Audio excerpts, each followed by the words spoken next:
దానివల్ల నన్ను చాలామంది అడిగారు, ఏంటి మీరు ఇలా బెదిరిస్తారా పిఆర్ఓలు అని ఖచ్చితంగా అడిగారు నన్ను. నేను సమాధానం ఖచ్చితంగా చెప్పుకోవాలి సార్, నేను ఖచ్చితంగా. ఎందుకంటే జోక్ చేశాడని చెప్పండి సార్, వంశీ జోక్ చేశాడు ఇంటర్వ్యూలో అని చెప్పండి, పర్లేదు. అలా సార్ నాకు రిలీజ్ ఉందండి ప్లీజ్. సార్ ఉండొచ్చు సార్, కానీ మీరు అలా నింద వేసి తప్పించుకోవడం తప్పు. ఏం తప్పించుకున్నా నేను? సార్ హాయ్, ఇక్కడ సో గౌతమ్తో చేసిన previous movie Jersey was like your hall of fame for Sithara, forget records or collections or anything. So Kingdom అనేది will it go to that hall of fame? Kingdom కూడా డెఫినెట్గా one of Gautam's finest works. కానీ ఏంటంటే కింగ్డమ్లో we're more handling the drama this time. Emotion, దాంట్లో ఎక్కువ ఎమోషన్స్కి వెళ్ళాము cricket back డ్రాప్లో. ఇక్కడ ఏంటంటే ఎక్కువ డ్రామా. ఇప్పటిదాకా మనము ఇప్పుడు వాడా చెన్నై ఇలాంటి ఇట్లాంటి సినిమాలు చూసినప్పుడు బాగా తీశారు గ్యాంగ్స్టర్ డ్రామా అనుకుంటాం కదా. ఎక్కువ డ్రామా అంటే గ్యాంగ్స్టర్ సినిమా అనగానే 100 మంది నరకాలి, ఇది ఈ జోన్లో కాకుండా ఒక డ్రామా బేస్డ్ ఉంటాయి కదా ఎక్కువ.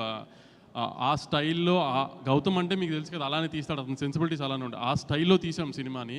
తెలుగు ఆడియన్స్కి ఖచ్చితంగా నచ్చుతుందని అనుకుంటున్నాము, అన్ని రకాల ఎలిమెంట్స్ కవర్ చేస్తూ. సో హోప్ఫుల్లీ హాల్ ఆఫ్ ఫేమ్లు ఇవన్నీ అంటే నేషనల్ అవార్డ్స్ ఇవన్నిటి గురించి కాదు, కానీ డెఫినెట్గా గ్యాంగ్స్టర్స్ ఫిల్మ్స్లో ఒక మంచి సినిమా తీశారు తెలుగులో అని అయితే డెఫినెట్గా చెప్తారు. విజయ్ గారు లాస్ట్ టూ క్వశ్చన్స్ అండి, last two questions. Lot of people asked you about చాలా సెటిల్గా ఉన్నారు మూవీకి, చాలా కంట్రోల్గా ఉన్నారు అని.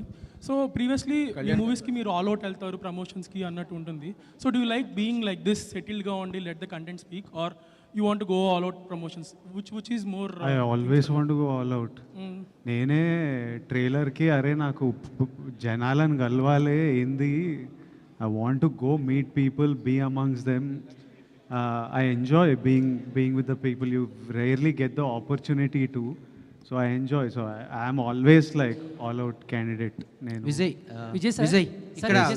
లాస్ట్ క్వశ్చన్ అండి. So first of all congratulations. So trailer చాలా బాగుంది, మీ లుక్స్ కూడా చాలా బాగున్నాయి. ఆ క్వశ్చన్ అడగని సురేష్, ఇంకో 2 క్వశ్చన్లు తీసుకుందాం పర్లే ఇట్లా.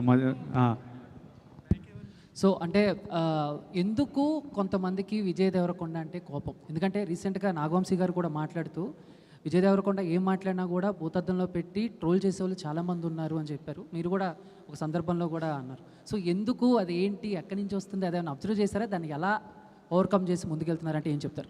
నేను ఓన్లీ ప్రేమ మీద ఫోకస్ చేస్తాను, కోపం మీద ఫోకస్ చేసే టైం లేదు. విజయ్ ఇక్కడ విజయ్ గారు విజయ్ ఇక్కడ for any film no like background score అనేటువంటిది చాలా ఇంపార్టెంట్ కదా. So Arjun Reddy Kingdom, which background score you like? ఇది ఇంకా ఆర్ఆర్ ఇన్లే నేను, but I'm sure Anirudh killed. ట్రైలర్లోనే ట్రైలర్లో అసలు సంపిండి Anirudh, but Arjun Reddy score was also deadly. The whole mix score was deadly. When I watch the full film, I'll have a comment, but I think I don't think I'll be able to choose. I don't think I'll be able to choose. Vijay, all right, Andy. Thank you so much. Last question.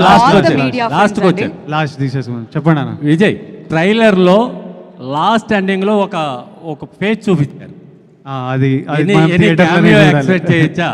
అది థియేటర్లో నేను చూడాలి. మనం పెద్ద హీరోని expect చేస్తున్నాం, మేము expect చేస్తున్నా. చూద్దాం, పెద్ద హీరోనే ఉంటాడు.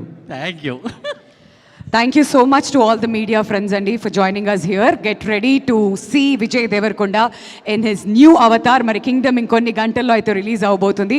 Thank you so much for joining us.